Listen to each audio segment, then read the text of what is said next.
Hi, my name is Dara Jeffries, and I'm on the board of the Jewish community of Oporto, Portugal. And that's the community that researched and produced the film that you have just watched. I'm excited to share the premiere of this movie with you because 19th of April is the anniversary of the start of the massacre depicted in the film. And so screenings and discussions are being held simultaneously worldwide in honor of those tragic events. I'm delighted to have with me today to discuss the movie and their personal connections to Portugal and Sephardic Jewry, Genie Milgrom, Dr. Miriam Klein Kassenoff, and Dr. Henry Green. Genie Milgrom was born in Havana, Cuba, into a Roman Catholic family of Spanish ancestry. In an unparalleled work of genealogy, she was able to fully document her unbroken maternal lineage for 22 generations. That goes as far back as 1405. It's very unusual, to her Jewish ancestors in pre-Inquisition Spain and Portugal. She is the past president of the Jewish Genealogical Society of Greater Miami and past president of the Society for Crypto-Judaic Studies. And she's the author of a few books, My 15 Grandmothers, as well as other ones that include recipes, such as My 15 Grandmothers and Others. And she brings awareness to the topic of people tracing their Jewish roots to the time of the Inquisition, who are returning to Judaism. Genie is director of the Converso Genealogy Project, digitizing Inquisition files around the world. And she has now produced a movie, Between the Stone and the Flower, that I think it premiered at the Miami Jewish Film Festival and is currently screening in festivals around the world, and that tells her story. Dr. Henry Green is professor of religious studies and the former director of Judaic and Sephardic studies at the University of Miami, Florida. He's the founding director of Mosaic, the Jewish Museum of Florida and of Sephardi Voices, an audiovisual digital archive of Arab Jews. He is the author, together with Richard Sturzberg, of Sephardi Voices, the untold expulsion of Jews from Arab lands, as well as many other publications regarding the Sephardi Mizrahi. He has served as a visiting fellow at Oxford University and at the Hebrew University of Jerusalem, and he has given testimony to the Congressional Human Rights Caucus in the United States as an advocate for the rights of those displaced. Last, but certainly not least, Dr. Miriam Klein Kassenoff. She's a child survivor and Holocaust educator who fled Slovakia as a small child in 1941 via Lisbon, Portugal, in open hiding and on the run, along with her parents and infant brother, the late federal honorable Judge Ted Klein. Dr. Klein Kassenoff is the education chairperson at the Miami Beach Holocaust Memorial of the Greater Miami Jewish Federation in Miami Beach, Florida. She's also the founding director of the Teacher Institute on Holocaust Studies for the University of Miami School of Education. She has participated in extensive studies at Yad Vashem's International Center for Holocaust Centers. Dr. Klein Kassenoff is an appointee to the Florida Education Commissioner's Holocaust Task Force. As the education specialist for Holocaust studies for Miami-Dade County Public Schools, she's responsible for all staff development and Holocaust teacher training for Miami-Dade County Public Schools. She's a member of the USHMM Council of Holocaust Centers. So, as some of you know, this is not the first film production by the Jewish community of Oporto. It also produced a highly acclaimed film, 1618, about the visit of the Inquisition to the city of Oporto, and another production called Sefarad, which recounts the history of the centenary community, focusing on its first president, Captain Barros Basto, known internationally as the Portuguese Dreyfus, because he was expelled from the army in 1937 for having circumcised his students. The idea for this film came about well before October 7th, but October 7th was the catalyst that spurred the community into getting this produced in record time, to show how the events of October 7th did not occur in a historical vacuum. The community has sadly also been witnessing the rise in anti-Semitism and insidious attacks on it. Its response has been to educate and demystify. It is the community's mission to create the conditions for Jewish life in Portugal to thrive and ensure that the population is receptive and educated about Judaism and their own Jewish history and identity. So the community has built several Jewish institutions in the city of Oporto, including a Jewish museum and a Holocaust museum, which Miriam also visited, and more than 100,000 students have visited it. That's equal to 10% of the Portuguese teenage population. And the films are also available there. So let's get started. Genie, let me start with you. I guess Okay. just a very basic question. What strikes you most about the film? What do you take away from that? I actually struggled personally to watch the film because so many of my family members were burned at the stake. And I mean, I know them by name. So I literally had to take several deep breaths. I know that it's a short film, but I struggled because I have read about these incidents in the Inquisition records that I read all the time on my family and others. So it struck me that it became so real on the screen when it had, like, it jumped off the paper to the screen. And it's real. This is not a movie that's just, this is real. It happened to my family just like it happened in the film. So when you say you looked at those records, so in other words, even though the Inquisition only started in 1536, the records go back further then to 1506 and even further back? The records are going back. They they go back from, like, let's say they go up to like 1834, but then they go way back to, let's say, 1405. Oh, And even though they're not called Inquisition, let's say, procesos at that time, there are still records of what was going on. And so when you read the Inquisition records, I was reading them for the my Spanish side of the family. So it was the same thing in different places. So that's why, even though my Portuguese ones were not yet in the Inquisition until I think 1536, it still it got to me because that's what my family suffered. did you see anything in the records? I mean, I'm just wondering what was in there, what kind of accusations or things that would shed some sort of light on the sort of mindset that could have led to the massacre that occurred.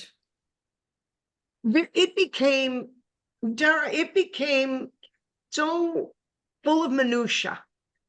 Whether somebody saw you cleaning your sheets on a Friday into being caught in the, whether they saw, like my family, they were all of the guild trade, so they were shoemakers and furriers and all of this in Braganza in Portugal for 200 years. So if they did not take money on the Sabbath, or if they were dressed in a clean shirt, or if they didn't eat the beans Wow. that Christians did, would eat certain beans on certain days that the Jews did. I mean, minutia. So it led to like a fervor. Why? Because the people that would turn you in would be granted favors from the inquisitors, whether it was to not pay for their children to go to to go to the Catholic schools for free, whatever it was, they were being paid for these favors. So everybody kind of ganged up on the crypto Jews the minute they caught them doing something. So they would get these favors from the inquisitors. So you mentioned about digitizing these records of the Inquisition, and actually our community was involved in that too. I think, as you know, we embarked on a project of restoration of those documents, and now you have this incredible project of digitizing them so they can be accessible to the whole world. What made you decide to do that project? How did that come about? So that came about. It took me a decade to find my lineage. I had returned to the Jewish people and I was a practicing Jew and feeling Jewish. And I had returned on my own without knowing I was always Jewish. And so, but it took me a decade of traveling back and forth to Torre do Tombo in Portugal, to, Simancas in Spain, hiring genealogists, getting documents, and making an unbroken lineage with every birth, marriage, and death certificate going back. I actually went back to 1391. So it was so expensive, not for everybody.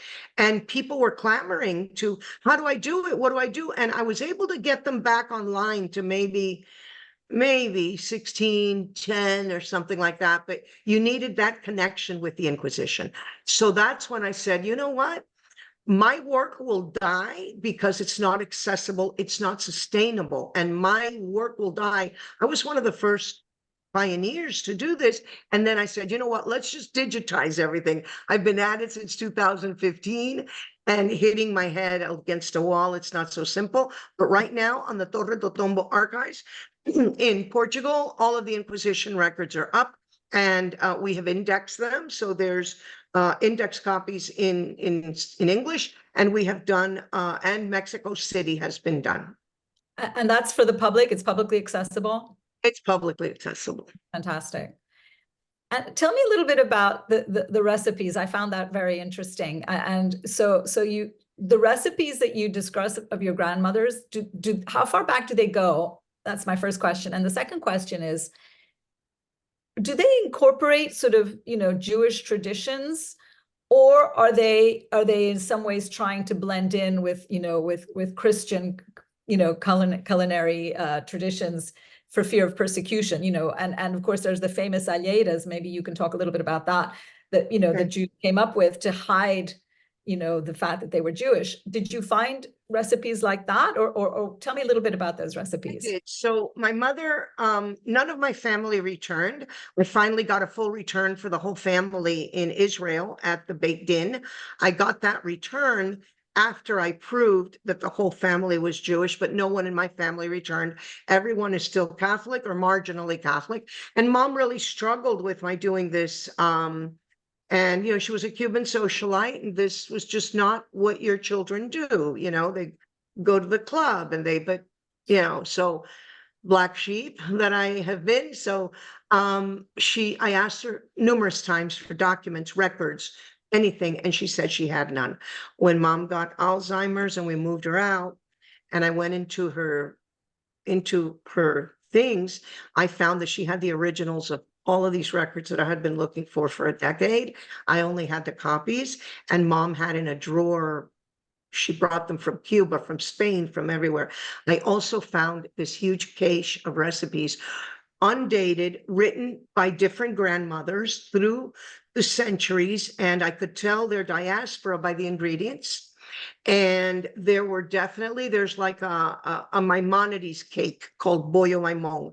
There's one for Haman's ears called orejuelas. There was a recipe, the most important one, which is called pork chop.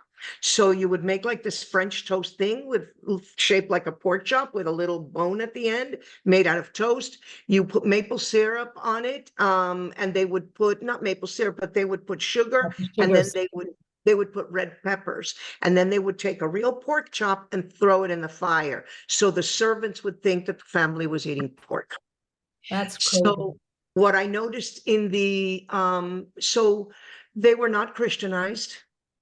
And I saw via the family, what I asked my grandmother, and via what I saw, they kept kosher until 1940 in Cuba. And I'm thinking, gosh, you got all that way, you couldn't go like a few more years. But my grandmother taught me all of these laws of kashrut in the kitchen, like checking for blood in the egg. She taught me how to take the a little bit of the flour and throw it in the back of the oven, which women are still doing this when they bake challah. So my grandmother taught me everything about Judaism as a Spanish custom. And I never made the alheira. So in Portugal, one of the things that everybody was eating was sausages. So, of course, the crypto Jews continued their dietary restrictions, and they would get the sausage casings, and then they would stuff them with kosher meats and sell them to each other and make them available. So the neighbors, the servants, the people that are going to turn them in and cause these kind of riots that took place in the movie, they would think they were eating these porks. And I also have a recipe that they would take to the river on Yom Kippur, and they would tell everyone they dressed in white, they were going on a picnic, and the break fast was this huge empanada that's on the recipes as well. That's very interesting, and it really shows that the Jews that stayed in Portugal and Spain did continue to try and practice their religion in secret, even hiding, their culinary traditions as well. Totally matriarchal society. It was the women teaching. I've interviewed all of these families in Belmonte and Trancoso and Guarda. total matriarchal. The women were teaching the blessings at bar mitzvah age. The men were, I don't know, doing what, but the women were memorizing each family had one of the 5 books of Moses. So they were following, they would memorize, Deuteronomy, they'd memorize Genesis, each one, and then they would say when they had their secret meeting. So all the women were the ones in charge of this. We saw that, and actually we portrayed that in our film Sepharad, if you recall, how the women were leading the prayer secretly in these mountain villages. Right, Anyway, which is what caused so much, I'm sorry, just to finish Sure. on this, which is what caused so much drama in 1925, before Captain Barropato got there. 1925, they showed up from England and started sending male rabbis. And the women were like, no, we're doing this. We got this, Yeah, that was one of the bones of contention that made this the whole process of going into mainstream Judaism so difficult. Let me turn to Henry now, and let me ask you something. As we know, the expulsion of the Jews, the Edict of Expulsion in Portugal in 1496, many stayed on as conversos or secret Jews, as we just discussed with Genie, and of course they were the ones that were then attacked, as we saw in the film. But some were able to flee. I think you had to have extraordinary logistical and financial means to do that. I mean, people always say, oh, why didn't everybody leave? I mean, it wasn't like you could just take a plane. It was quite complicated to get out of the country. But for those that did flee, can you tell us a little bit about where they went, or, what happened to them? We have so many examples of Jews fleeing at different points in time, not just in Spain or Portugal, but Holocaust. It's who stays and who doesn't stay. Iraqi Jews in 1950, 51. And it's very much usually based on class more than anything. Right. But so the Jews who left basically followed the Spanish pattern. They some went to Italy. The Ottoman Empire invited Jews to come. And so that's really when the Ottoman Empire began to grow in terms of its Jewish population. And there was a city that's now part of Greece, but it was part of the Ottoman Empire called Salonika, which became the New Jerusalem. But I would say the majority really went to the closest place, which was North Africa. So Right. It was really Morocco, Tunisia, and then there would be some migration. So we did an interview in Sephardi Voices of someone like Moshe Liba. So his family, for example, that was rabbinical, went from Morocco, then to Libya, shortly thereafter. So you begin having not just European, but also North African, and spreading across from really the Atlantic Ocean to the Nile. So in your book, Sephardic Voices, you interview Sephardic Jews that fled because some of them, as you mentioned, then ended up in Arab lands as well. What made you tell their story and write this book? I'm interested in hearing about that. So I went to look at the Spielberg collection. He had collected 52,000 stories of Holocaust survivors, and Miriam can really provide much more information than I can. But I was interested in the Jews who lived through the Holocaust in North Africa and the Middle East, because, for example, Libya was an Italian colony. Iraq was taken over for a period of time by a sympathetic Nazi party that was Iraqi. The Vichy government in North Africa. So what I found was that there were less than 100 interviews that were done of Jews who lived in North Africa and the Middle East of the 52,000, even though so many ended up in Auschwitz and places like that, from Tripoli, let's say, in Libya. So I thought I would then do it on the Holocaust. But what I realized was that 1 million Jews were basically displaced between 1948 and 1973. And no one talks about that. And so I thought what we really need to do is collect the stories of these Jews who were displaced, because it's a Jewish narrative that is extremely important for three main reasons.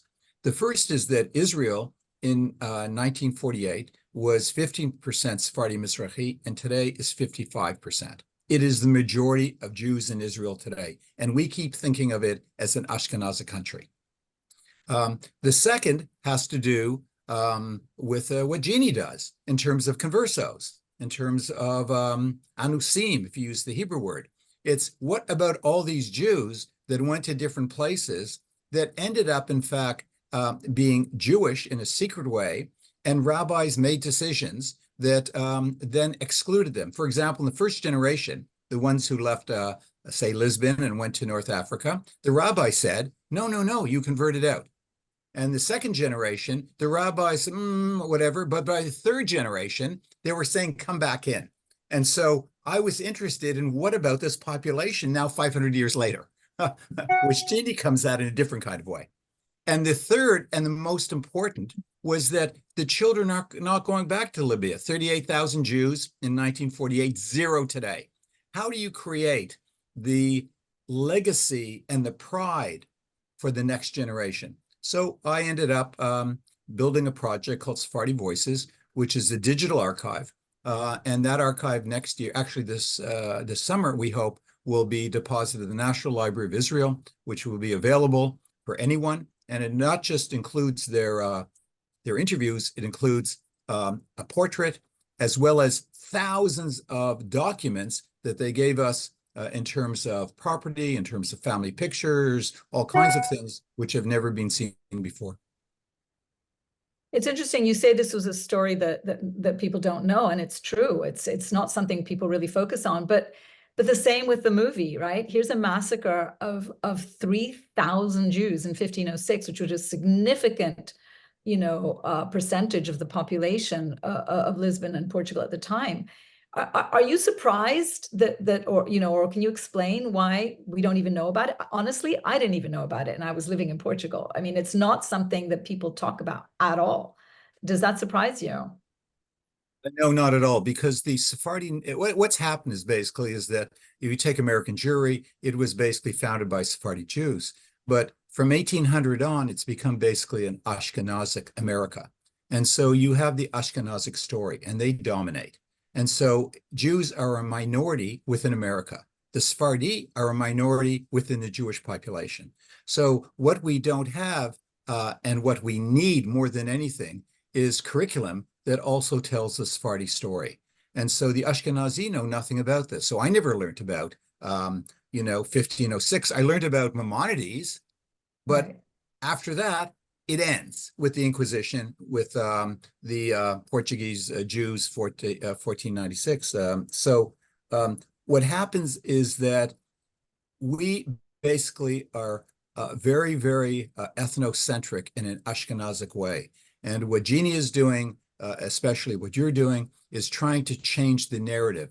The narrative of Klal Yisrael is not just Ashkenazi, it's also Sephardi. It's not just 1391 and before.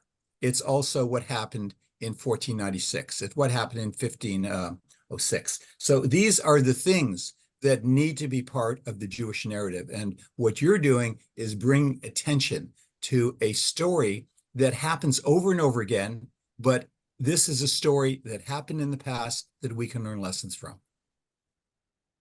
In the film, we saw the Jews were blamed for, were being scapegoated, right? For the natural disasters they were saying, the plague and the drought.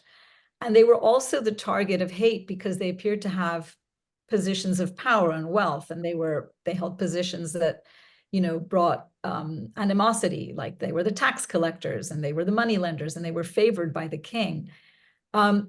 Do you see a common thread like that, this kind of leitmotif of conspiracy theories that fuel violence against Jews? Well, I'll give you a Sephardi story. For example, there's a pogrom called the Farhud in 1941. And so what happened was the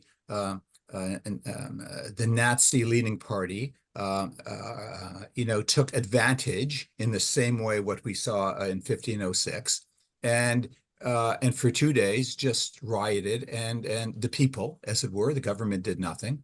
and killed Jews.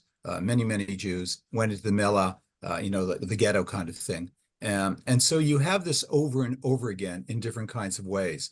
And there's certain kinds of tropes that play out. So in the Christian world, a lot of it has to do with, well, Jews killed Jesus. Well, that only changed in the 1960s, but people who grew up before the 1960s, this is the motif they have. In the Islamic world, Jews were dhimmi. They were like second-class citizens. They had to ride a mule. They couldn't ride a horse. Their buildings couldn't be taller than a mosque, whatever. So that you have it over and over again because of the, I would say, in part, religious tropes that are passed on from one generation to the next generation. And we're seeing this again with white supremacists, although it's often done in a way which is really anti-Israel, but it's now being conflated so that it's anti-Semitism. And since October 7th, anti-Semitism has risen 300% in the United States, which has to do with these tropes that you're talking about. Thank you, Henry. Miriam, turning to you now. Miriam and I are friends, going back because I became fascinated with her story of her escape from Lisbon. And that's how we ended up meeting. And we went back to Portugal together because she hadn't been back since. And I think it was very, very meaningful. And I think, and perhaps you can tell us a little bit about it, it was the discovery of your family's story that has led you to dedicate to teaching about the Holocaust. Is that right? Yes. First of all, I want to tell you how honored I am to be on this panel with you, with Dr. Henry Green, who I've known for ages, and Genie Milgrom. I really feel my role here is completely different than theirs. I am in admiration and learning from the two scholars. I knew nothing about any of this. I come to you strictly from the point of view today of being a Holocaust educator because of my past and knowing what I know, but I know what I don't know. So I hope that your questions will gear me towards what I know. I'm just learning a great deal of this from the film and from Henry and Genie, if you don't mind my using your first names. I had never heard of the genocide of the film. I had never heard of anything about Portugal much before I began starting researching about my own past about 35 years ago when I was at a conference at Yad Vashem. And when I told my story to one of the scholars, he said to me, you know what? Nobody has ever really done a research paper or anything on the Jews who escaped and were on the eve of the Holocaust in the years 1940, 41. From Eastern Europe through Portugal. You're the first person I've even met that I know the story of it, and there were about 123,000 in those years who did, but you should really do a paper or presentation on it. And from your story, I remember he said to me, you should call it Dancing Between the Raindrops. And I said, why? And he said, because from what you tell me, every country that you fled through was immediately occupied by the Nazis. So you were like dancing between the raindrops. So quickly to reiterate, I was born in Košice, Slovakia, and 1937. I'm 86 or 87, I don't know. My parents did not take my birth certificate. They took this necklace, they took jewelry, and the Nazis occupied our city in March of 1939. They immediately took all the leading men of the community to a Hungarian work labor camp, which preceded the concentration camps. My father and grandfather were rabbis, so they were immediately taken. I was only 4 years old. at the time, but I distinctly remember them breaking into our home on a Shabbat evening and taking my father away. Lo and behold, my father reappeared, though, in December 1941. A few months later, it seemed that he escaped. You were able to escape those labor camps because they were guarded by young, ignorant, Nazi-trained Hungarian soldiers who, if you could bribe them, you could get out. When he came home, he basically, by then, it was 1941, said to my mother,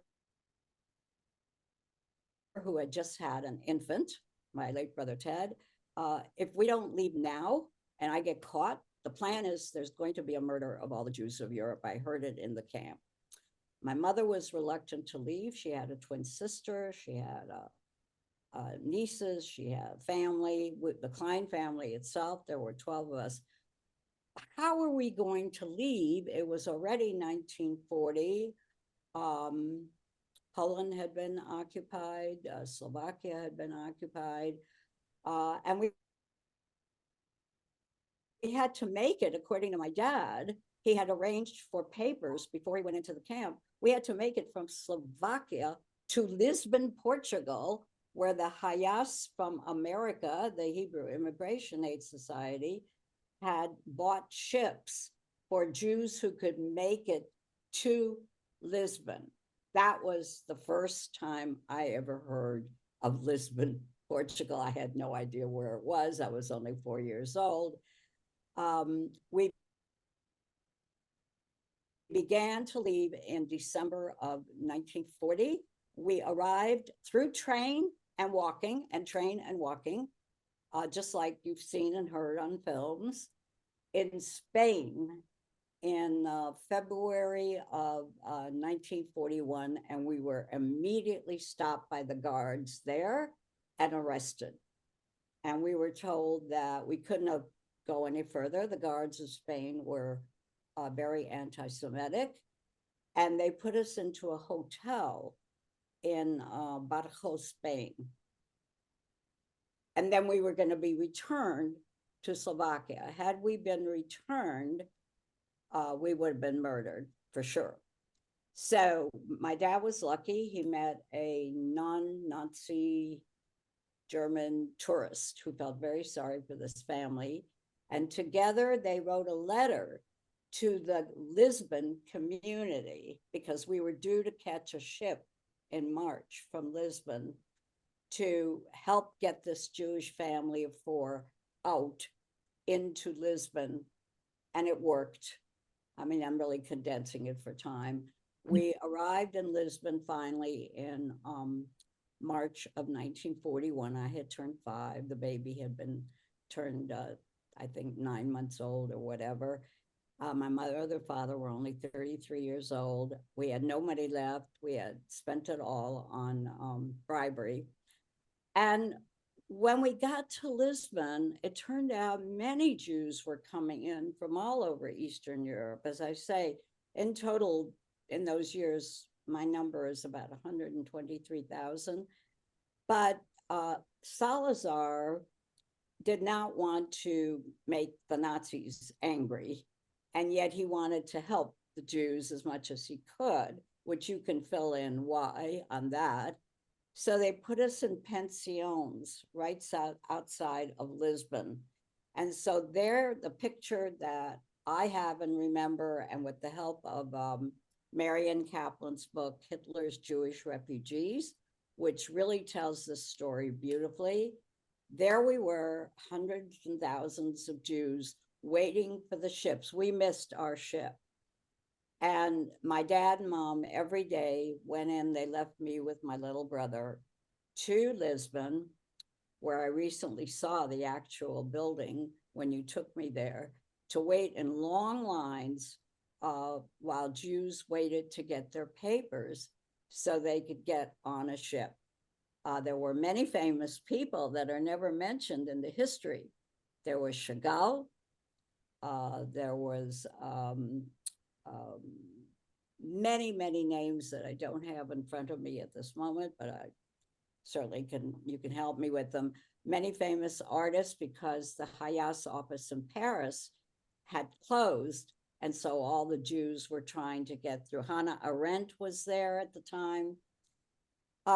They all stayed in a hotel in Lisbon, but the poorer Jews were put in pensions. We were treated beautifully. The Jewish community at that time of 1940, 1941 was about 1,000. They all had connections with the government. They helped us. And to this day, I'm extremely grateful. As a 5-year-old, I did not know it, but through my research and my mother's remembrances to the Jewish community in Portugal. So I come to this story that way. So it's interesting that you mentioned Salazar, and basically in the movie we also saw that the king was protective of the Jews, and the reason the massacre happened was because the king wasn't there to protect them, and then he finally sends in the guards and breaks up this massacre. And it's interesting that again during Salazar's time he wasn't particularly pro-Jews, but he certainly wasn't like Franco, and he certainly wasn't like Mussolini or Hitler. And once the Jews could arrive in Portugal, they were given safe haven. So it's kind of interesting that the sort of powers that be, to some degree, protected the Jews, and yet you have this massacre that happened in 1506 by kind of an uprising of the populace, because of a conspiracy. So this seems to be how these things start, with just wild conspiracy theories. Anti-Semitism has been called the longest hatred. Do you think the film shows that? How do you think that portrays that? Absolutely. That's the first thing when I was watching it. I thought, my God, no wonder it's called The Longest Hatred. I mean, it goes way back. The film, The Longest Hatred, goes even further back than the 1500s. But here's a perfect example of how long anti-Semitism has been present. And I was really very much impacted by this information and by this film. As a Holocaust educator, I definitely feel this film, and I'm sure Henry will agree with me, is most appropriate for college level university students to discuss the history of anti-Semitism, conspiracy theories, who the Jew was, how the Jew became what he is today. Bring it. I spoke to Henry's class, so they know he could probably put together 2 pieces, show this film and then show my talk of where it came to that. And even in 1941, Jews were still escaping to Lisbon. But it is definitely a perfect example of conspiracy theories and how anti-Semitism is definitely the longest hatred. So I guess now a question for everybody or anybody. Miriam, you're dedicated, and Dr. In fact, all 3 of you are dedicated to educating, and certainly, and so is our community. We feel that education is such a necessary and powerful tool to combat anti-Semitism. But what else can we be doing? It doesn't seem to be enough. Is there something that we as individuals or as a group can do to stop this cycle of conspiracy theories and the hatred? I mean, nobody has the answer, I'm sure, but any ideas? So I think it struck me when I got involved with the center, I think it's in New Jersey, that is teaching Yiddish and trying to make sure that Yiddish remains alive. And they do it at a 7th grade level. Wow. So around everywhere, around the schools, they're trying to get, sometimes at the 5th, 7th grade levels, to at least bring in a semester or something to make sure that the children, I think, and not to be tacky, but the children are our future. I think there's a song called that. But I think that if we don't start this education, if there would be like a grant that could be given around the states for education on this topic at the 7th grade level. I was able to get my first book, My 15 Grandmothers, into the educational system of Los Angeles County Jewish schools. So seventh graders every year read my book in every single Jewish school in Los Angeles. And then I get on the Zoom with them, and the questions of these children is amazing. I think that we need to get in at the ground level at seventh grade and then let them grow up with this knowledge instead of this void of us coming and harping and talking and movies. And it has to come, I think, teaching the children. I agree. You go ahead, Henry, and then I'll say follow. There is a day called Yom HaPlitim, which is like Holocaust Day, but for the Sephardi who were displaced from Arab lands, these million Jews. And who knows about it? Yom HaPlitim.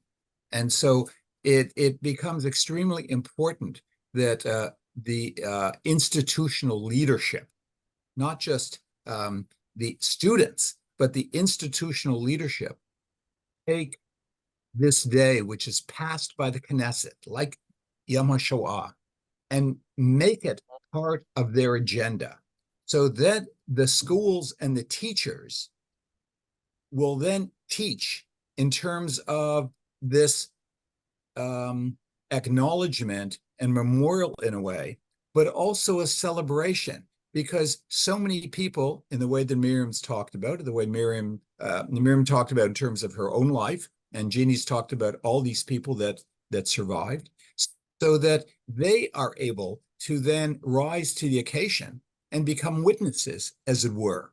And again, like Genie, one of the things that I've done in terms of my book is spread it to the high schools, so teachers can then use it as part of the curriculum for Yom HaPlitim. So it's not just the students, it's also the institutional leadership has to actually make a commitment that this is as important as their other kinds of agendas. Agreed with both of you. I'm going to concentrate on anti-Semitism.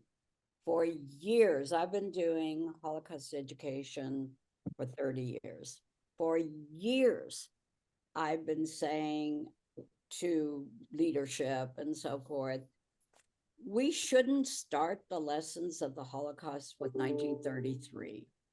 We should go back to the history of anti-Semitism that led to the Holocaust. And it's always been for years that whenever I've done my teacher training and my institutes and my seminars, and when I go to conferences around the country, that we focus on the years of 1933 and 1945, because that's the mandate, particularly in the state of Florida. But I am glad to say that 2 years ago, our task force and the Department of Education listened. And now the mandate reads differently to teach the Holocaust in the state of Florida. It also includes the phrase, you must teach about the history of anti-Semitism. So like for my new institute that I'm having this year for the 22nd year in June, I am specifically having a day of the history of anti-Semitism. Who are the Jews? Who were the Jews before they were murdered? As Abba Kovner, the famous poet, writer, survivor, said, how can you appreciate what we lost if you don't even know what we had? And that's the direction now that I'm promoting in Holocaust education, that there must be, even if the teachers only have 1 week to teach Holocaust, devote 1 day fully to anti-Semitism and how that led into the buy-in of having, so to speak, the murder of the Jews, and bring it to the present. Thanks, Miriam. I think that's super important. It's very good to hear. I'd like to say, so there's something that I think that even we as Jews are becoming desensitized or sensitive, whatever the correct term is, to the numbers. In other words, 3,000 in this one pogrom genocide.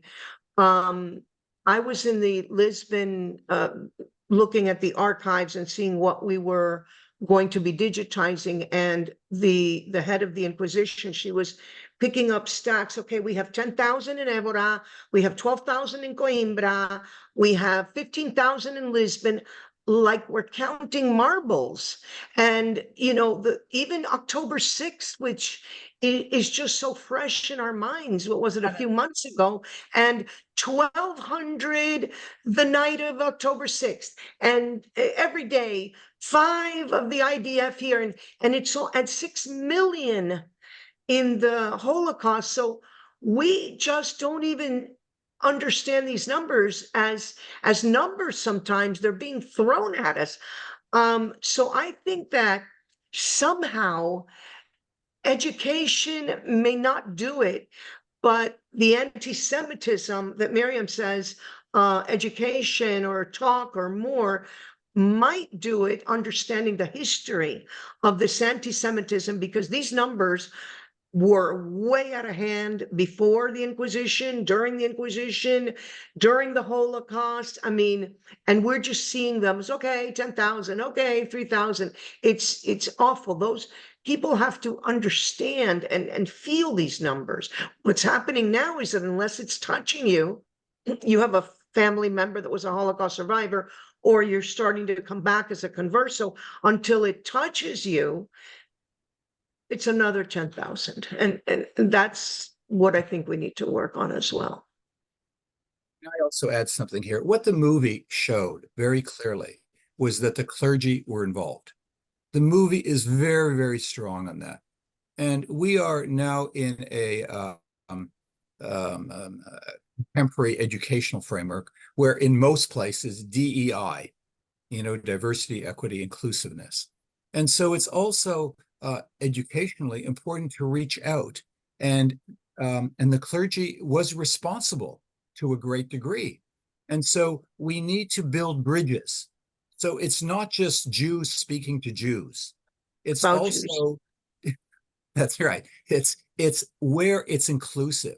So then not only do they take responsibility, but they help us in terms of hate and anti-Semitism. And the movie clearly shows that the clergy were involved, and they have to take responsibility and help in diminishing that hate and that anti-Semitism. Let me just say one thing, and I absolutely agree with you, and I'm very proud of something linked to that, which is that in Porto, our community has extraordinarily good relations and strong ties with the bishop and with the imam, the head of the Muslim community. And we've made enormous strides to do that, to have ecumenical conferences, to show support for each other. And I think we've been pretty successful just in Porto. It's a small, you know, area, but we've done exactly that. And the bishop has been extraordinarily supportive, and even, you know, was part of our project of some of these movies, including 1618, which talks about the Inquisition. So I absolutely agree with you. I think we've managed to do that to some degree in Porto, and I think if that could be replicated elsewhere, I think that would absolutely be fantastic. Well, I think if nobody has any more questions, I think we'll wrap it up. In closing, I want to thank Igor, Douglas, and all of the Miami Jewish Film Festival for their tireless support. And thank you to Miriam, Genie, and Henry for going on this journey with me. And thank you for everybody that watched our film.